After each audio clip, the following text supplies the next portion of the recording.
In our last video, we talked about why a family trust matters. Now let's make it practical. How do you actually set up one? Because the truth is, a lot of people understand the idea, but they never take the next step, simply because they don't know where to start. So in this video, I'll walk you through the full process in a simple and practical way. Everything starts with clarity.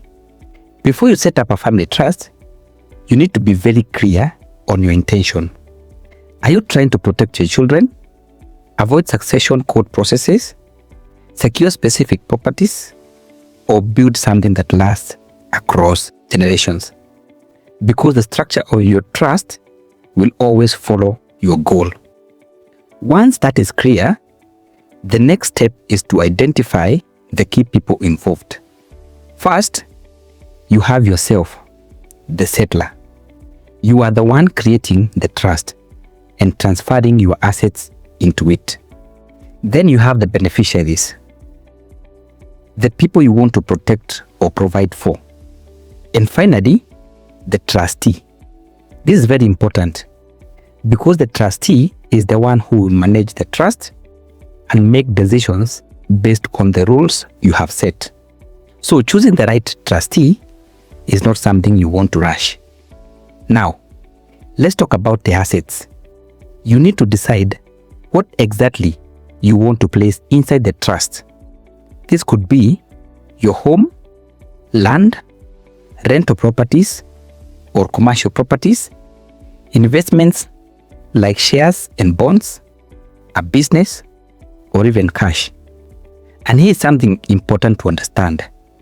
Only the assets that are formally transferred into the trust are actually protected by it. Once you have identified your assets, the next step is to create the trust deed. Think of this as the foundation of the trust. It clearly outlines how the trust will operate, who benefits, what powers the trustee has, and how assets will be managed and distributed. This is a legal document, so it's usually prepared with the help of a professional to make sure everything is properly structured. After that, the trust is formally set up and registered. At this stage, the trustee is officially appointed and the trust becomes a recognized legal structure. This is what allows it to hold assets independently. Then comes a very critical step, transferring your assets into the trust. This is where ownership changes from you as an individual to the trust itself. And until this step is completed, those assets are not part of the trust. Now let's talk about the documents you will need, because this is where many people get stuck. For individuals involved, you typically need a copy of your ID or passport, your KRA PIN certificate, passport size photos, and proof of address. For the trust itself, you need 1. Trust deed, 2. Full details of the settler, trustee, and beneficiaries.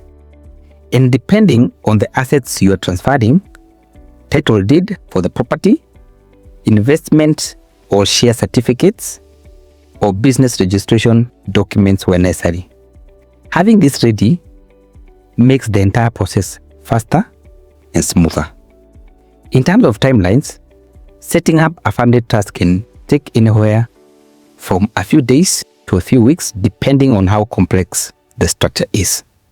At the end of the day, setting up a family trust is not just a legal process, it's a decision to protect your family and take control of your future. If you'd like help setting up one, or you just want to understand how it would work in your situation, feel free to reach out to me directly. And if you have any questions at all, drop them in the comment section below. I'll be happy to answer them, and I might even turn your question into the next video. Also, don't forget to subscribe for more content like this. Goodbye.